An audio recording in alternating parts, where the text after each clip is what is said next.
Good morning, everyone.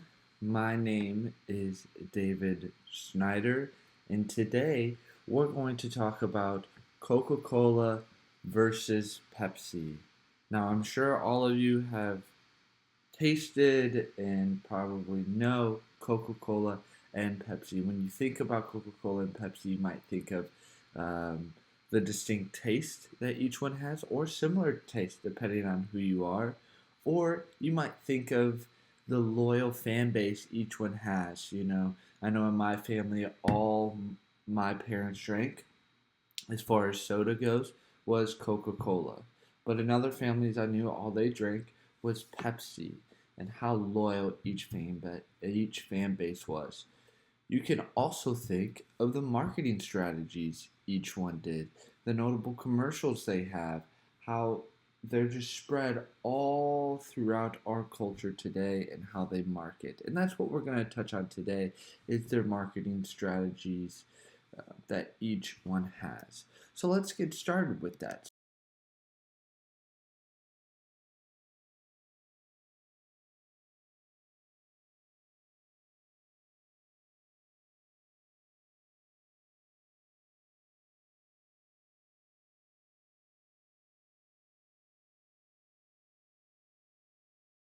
A little bit of history about both companies. You see that Coca-Cola was created by a man named Dr. John S. Pemberton in Atlanta, Georgia in 1886.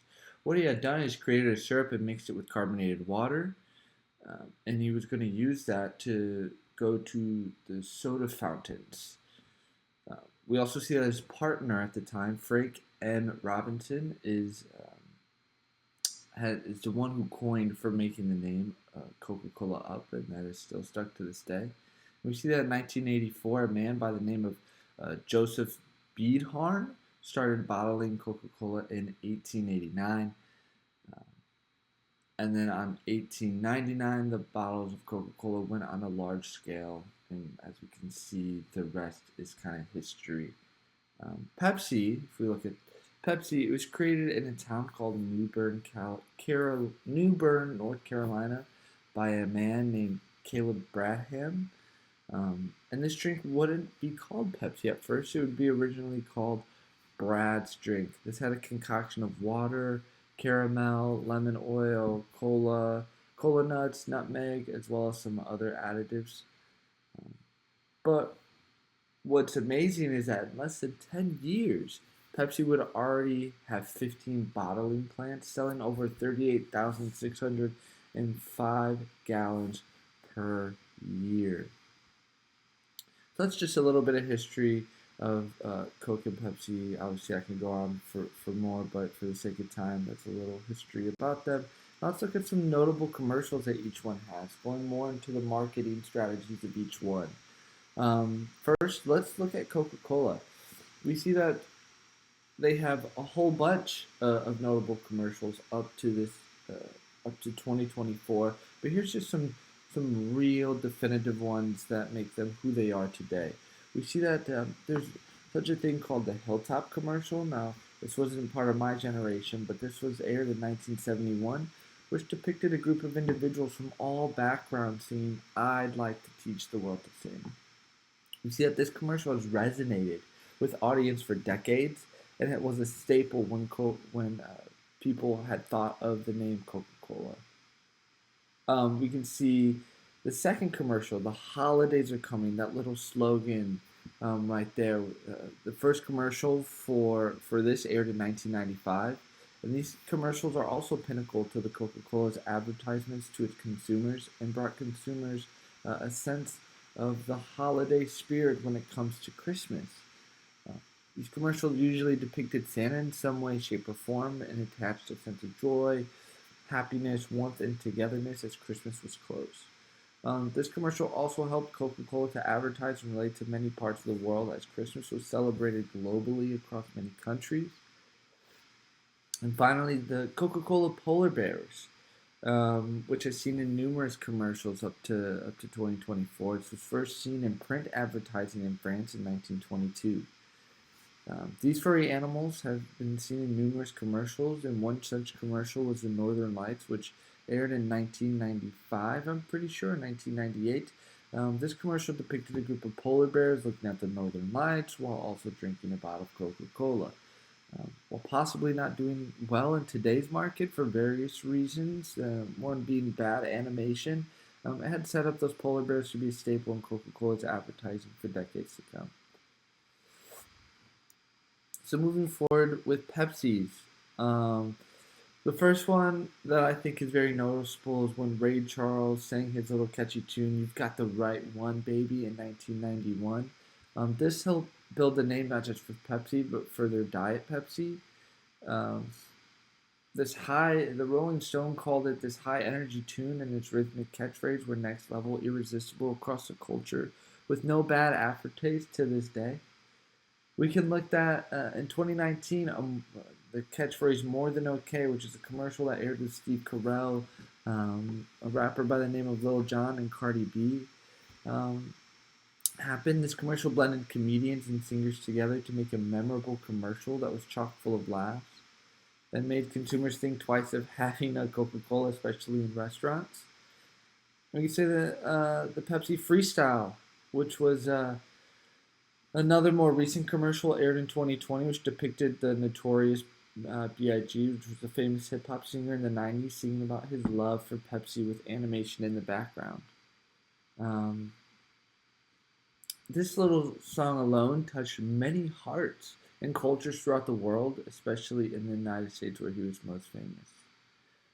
And as you can see, Pepsi's commercials, it's less emphasis about touching people's hearts on a deep and emotional level like Coca-Cola, and more just about having fun and just making people laugh and being very lighthearted at times, that you can really see the difference between each one. Looking at going forward with endorsements and sponsorships, I just want to look at Pepsi first. We see that Pepsi endorsed many celebrities in the past, such as Michael Jackson, Britney Spears, David Beckham, Steve Martin, Ben Stiller, and countless more. And these celebrities have appeared in numerous campaigns throughout the past that have helped Pepsi grow exponentially. And Pepsi is well known also for sponsoring the Super Bowl. They had to pay about $90 million a year in fees, so they ended that in 2022, but they were sponsoring the Super Bowl, especially the halftime show, for the past 20 years before that. We see that in 2019 alone, sponsoring the Super Bowl created about 261,000 mentions and 1 million engagements for Pepsi in a 30-day span. And they also sponsor many multiple sports leagues as well, including the NHL, MLB, and NBA. Coca-Cola transitioning to them. They also sponsor multiple sports, which include the Olympic Games, the Paralympic Games, NASCAR, NCAA, the soccer, like the World Cup, and the Special Olympics.